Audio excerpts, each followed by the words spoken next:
What time is it? Say it's time for KP's Video News. KP's Video News. It's KP's Video News, y'all. It's KP's Video News, y'all. That's right, it's KP's Video News, y'all. I'm coming to you with the real, coming to you with the raw. That's right. Anyway, I'm gonna just go on with the couple of follow-ups on some things that's been happening in the country here, and ever since the untimely death of George Floyd in Minneapolis, there have been a lot of changes in across country, and a lot of arrests have been made of crooked cops in the country, and there's been, it seems like a lot of cities out there are trying to make some changes in the police departments, basically because they're trying to keep those budgets, man. Let's be real about that. They want to keep that money coming in because people are talking about defunding the police department, so they're trying to clean up their act somewhat by weeding out some of the bad cops they got some bad records and stuff and some bad cases following behind them, so they just basically throwing them to the wolves here. And so I got a couple of follow-ups on a couple of cases like that. However, the Minneapolis City Council advances a plan to dismantle the embattled Minneapolis Police Department. That's right, folks, you heard it.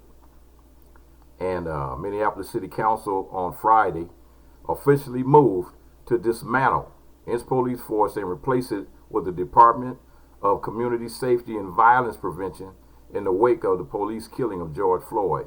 The unanimous vote approving a proposed charter amendment represents the first step in a complicated process that includes a review by a public commission before the measure could ultimately end up in the hands of the voters at November ballot.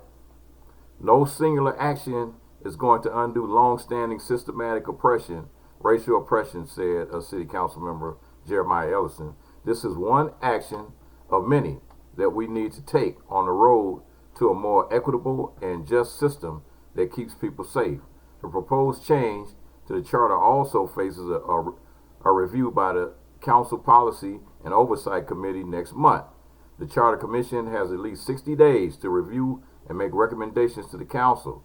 The statutory deadline for submitting questions on the November 3rd ballot is August 21st, giving voters a final say on the matter.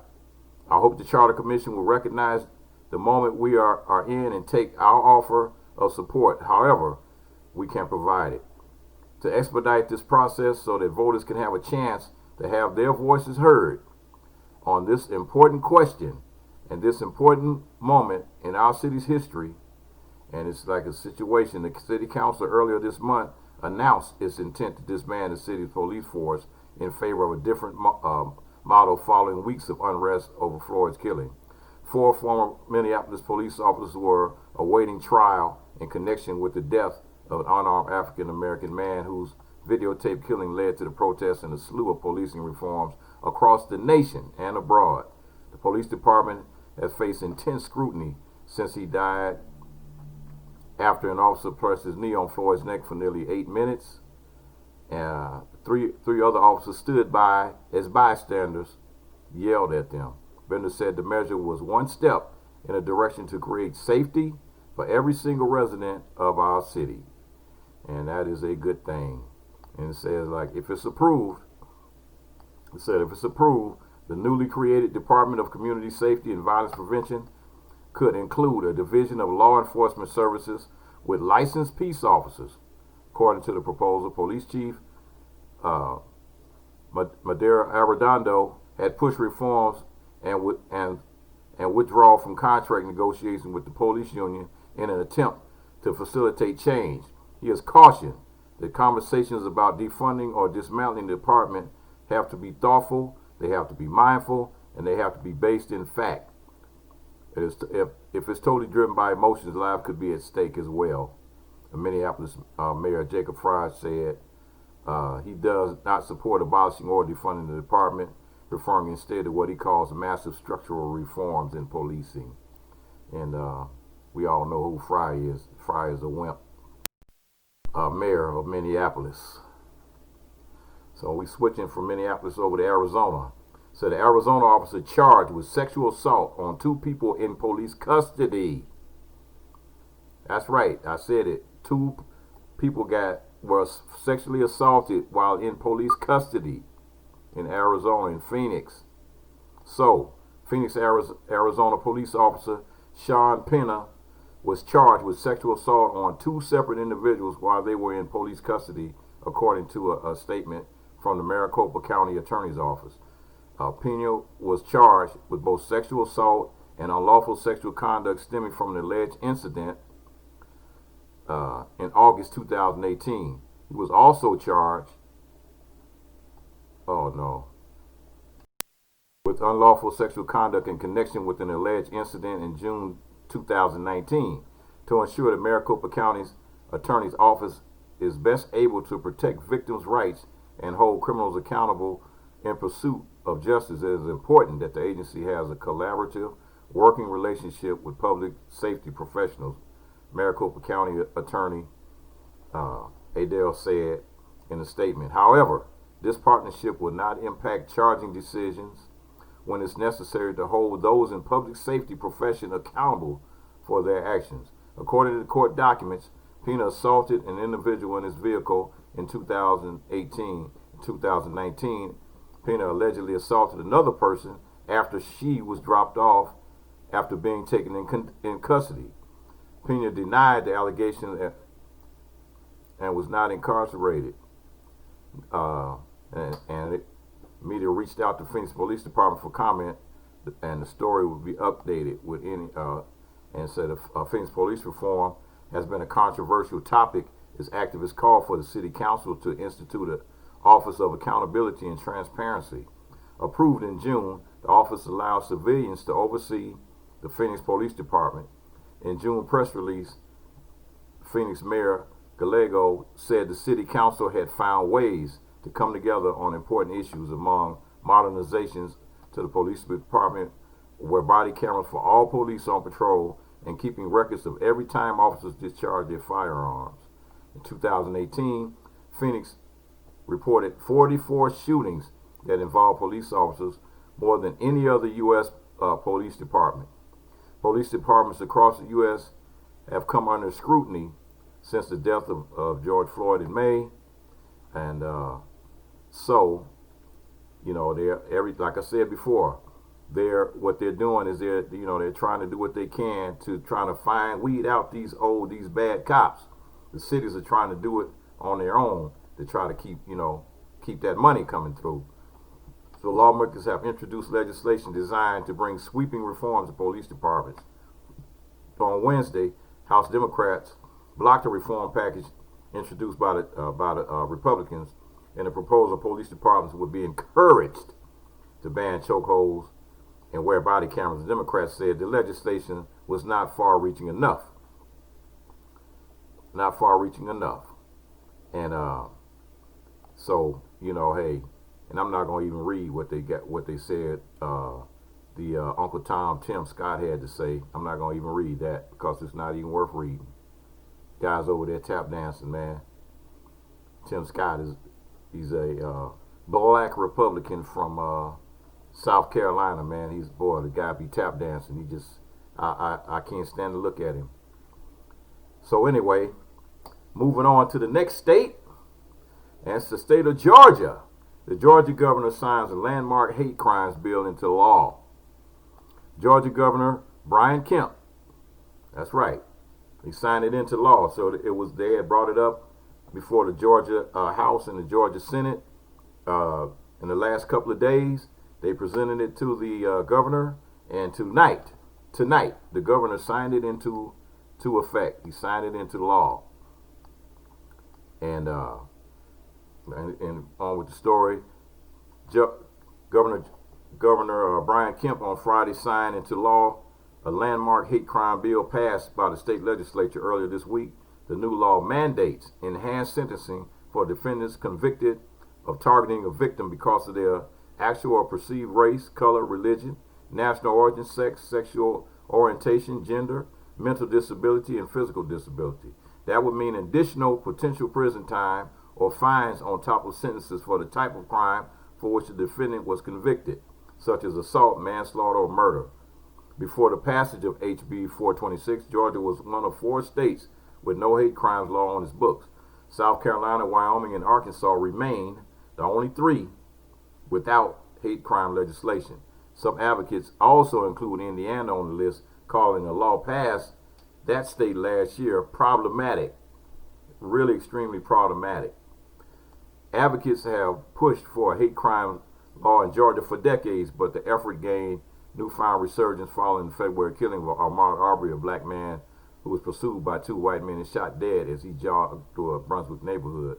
Kemp said the signing of the new law is a milestone worth applauding, and the Georgia Democratic Representative Calvin Smyre called it a defining moment in Georgia history.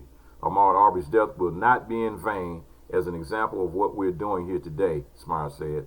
3 people have been indicted on murder charges in Arbery's death, and the state investigator has testified that one of the defendants, Travis McMichael, was heard using a racial slur as Arbery lay dying. A local prosecutor said this week that hate crime penalty enhancements are not an option in the case because the new law cannot be implemented retroactively. The Department of Justice, which has authority to bring federal hate crime charges, is also investigating. Though both Republicans and Democrats stressed the importance of passing the hate crimes legislation bill, has not been without controversy. Democrats balked when Senate Republicans amended the bill to extend hate crime prosecutions to law enforcement and first responders. Critics said the addition diluted the symbolic nature of hate crime legislation, which is typically intended to send a strong message condemning hate that has historically plagued and marginalized communities in the United States. The first responders amendment was later struck from the bill in a bipartisan compromise, but some protections for law enforcement were folded into another bill that also passed legislation. HB 838, that proposed legislation, would create a Bill of Rights for officers under investigation and would add additional penalties for people convicted of targeting a firefighter, police officer, or paramedic specifically because of their profession. It has been forwarded to Kemp and will become law if he signs it. In a statement, the Democratic Party of Georgia said Republicans forced through HB 838 even though law enforcement officials are already afforded protections under the law and are too often at the center of violence against the marginalized Georgians that the hate crimes law is looking to protect. The bill's passage came the same day as a funeral for Rayshard Brooks, a black man who was shot dead by an Atlanta officer while fleeing with his taser. We are thrilled that this hate crime law has finally passed after years of advocacy, but let's be clear, we will not forget that this bill only came to light after 14 years of delays under Republican leadership, the murder of black men before our eyes, and the pain of marginalized communities across our state, the Georgia Democrats said. Protesters who gathered at the bill signing ceremony held up signs that said veto HB 838. Arbery's mother, Wanda Jones, in a statement released through the Georgia NAACP, said, though we stand in full support of law enforcement, HB 838 is more dangerous to our community than the HB 426 is good. Cooper Jones has also advocated for a bill that will repeal Georgia's citizens arrest law, and she says seeing the legislature instead prioritize 838 is heartbreaking. It does not do justice for my son. And so they got it passed though. HB 838, the Georgia hate crime law, and they finally got a hate crime law on the books. So if you get convicted for perpetrating a hate crime, and it's race related or just one of those things where you do it against somebody because of a physical ability, mental ability, sexual orientation, or whatever, they add more time to that sentence. So it's only 3 states left You know, 3 states that, for whatever reason, I have no idea why they wouldn't put that on the books. But those are 3 states that I would be avoiding at all costs. What time is it? Say it. Yep, you know, I'll be avoiding them at all costs, man. Because they're not trying to do the right thing. They're not even trying. It's time for KP's video news. Come on, man. Damn it. What time is it? Say it's time for KP's video news.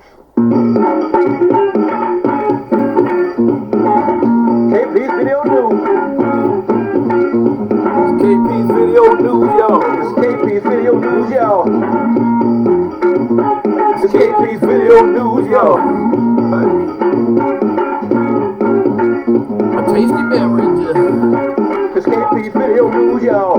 That's right. Time for KP's video news, y'all.